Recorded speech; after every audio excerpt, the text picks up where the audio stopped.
పంచాయతీ సెక్రటరీల జీతం ఒకలా ఆస్తులు మరోలా ఉంటే ఏమవుతుంది?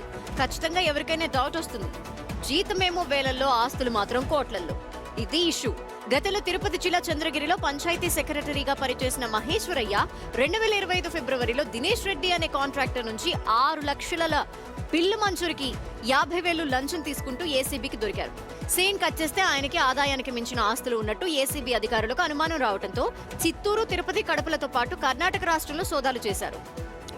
అంతే, కోట్లలో ఆస్తులు బయటపడ్డాయి. అలా బయటపడ్డ ఆస్తులను ఇప్పుడు సర్కార్ సీజ్ చేస్తుంది. సోదాల్లో Tirupati municipal road, SBI branch లాకర్లలో మహేశ్వరయ్యకు 1 కిలో బంగారం ఉన్నట్టుగా గుర్తించారు.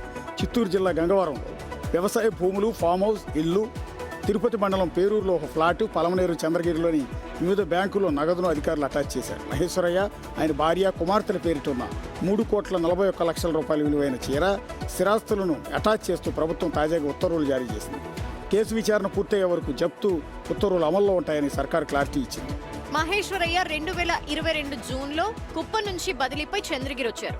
ఇందిరమ్మ కాలనీ అద్దెదారులకు అక్రమంగా ఎన్ఓసీలు, ఇంటి నిర్మాణానికి అనుమతులు ఇవ్వడానికి లంచాలు తీసుకున్నారన్న ఆరోపణలున్నాయి. మహేశ్వరయ్య ప్రస్తుతం సస్పెన్షన్లో ఉన్నారు. ఉమ్మడి చిత్తూరు, తిరుపతి జిల్లాల్లోని కొన్ని ఇతర గ్రామ పంచాయతీల్లో కూడా పెద్ద ఎత్తున నిధుల దుర్వినియోగం, అవినీతి అక్రమాలు జరిగినట్టు ఆరోపణలు రావడంతో మరికొందరు అధికారుల పాత్రపై ఏసీబీ నిఘా పెట్టింది. ఇప్పుడు తిరుపతి ఉమాశంకర్ దగ్గరికి వెళ్దాం. ఉమాశంకర్, ఏంటి ఎంత దోచుకున్నాడు? మొత్తం మీద 4 రాళ్లే వెనకేసుకోమంటారు పెద్దవాళ్ళు. అంటే ఎక్కువ వేసుకున్నారు ఆయన, 4 కాదు 400 400 రాళ్ళు వెనకేసుకున్నాడా? పంచాయతీకి వచ్చేటువంటి పేదల దగ్గరే ఇతను ఎక్కువ శాతం దోచుకున్నట్టయితే తెలుస్తోంది. చంద్రగిరి మాజీ పంచాయతీ ఈవోగా పనిచేశారు మహేశ్వరయ్య. గత సంవత్సరం ఫిబ్రవరి 28న ఒక కాంట్రాక్టర్ దగ్గర డబ్బులు డిమాండ్ చేసినటువంటి నేపథ్యంలో ఆయన కాంట్రాక్ట్ ఏసీబీ అధికారులను సంప్రదించి ఆయన్ని అప్పుడు ఓకే, అదంతా ఓకే. ఏంటిది నేను అన్నది అర్థమైందా మీకు? 4 రాళ్ళు వెనకేసుకోమని పెద్దవాళ్ళు చెప్తుంటారు కదా. 400 రాళ్ళు వేసుకుంటే తప్పేంటి? 4,000 రాళ్ళు వేసుకుంటే తప్పేంటి? మనవాళ్ళు, ముని మనవాళ్ళు తరతరాలు తిన్నా కూడా తరగనంత ఆస్తి సంపాదించుకోవాలనుకున్నాడు. అసలు జీతం ఎంత ఉంటుంది? ఆయన ఇండైరెక్ట్ గా ఎంత లంచాలు తీసుకుంటూ వెనక వేసుకుంటారు? ఆయనకు ఒకటే కాదు, ఆయన కుటుంబ సభ్యులు కూడా 4 రాళ్ళు వెనకేసుకున్నట్టయితే తెలుస్తోంది.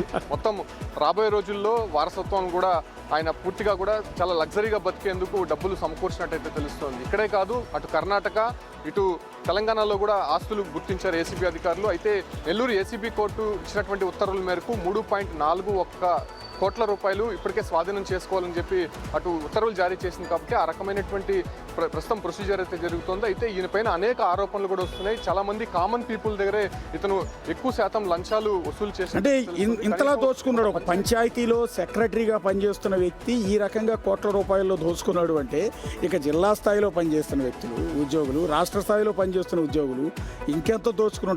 ఇంకోటి, ఈయన వెనక బ్యాక్ బోన్ ఎవరో ఒక పొలిటికల్ లీడర్ ఉంటాడే ఖచ్చితంగా. ఈయనకి పంచాయతీ సెక్రటరీగా పోస్టింగ్ ఇప్పించింది ఆ మహానుభావుడు ఎవరో ఉంటాడు కదా.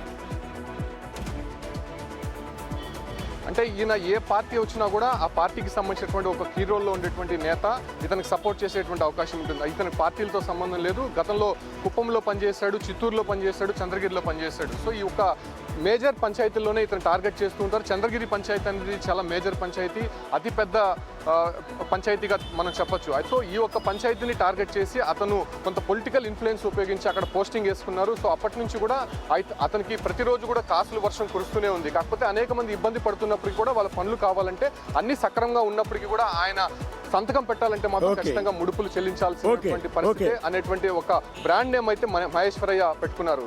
Okay Uma, thank you. పార్టీలకు అతీతంగా పని చేయండి అని చెప్తుంటే ఆయన పని జరిపించుకున్నారు. అంటే ఒక పంచాయతీ లెవెల్లో ఇంత సంపాదిస్తే అంటే దాన్ని బట్టి ఏమర్థమవుతుందంటే మనం ఇంతలా మొత్తుకుని ఇన్ని సంవత్సరాలు పనిచేయాల్సిన అవసరం ఏంటి?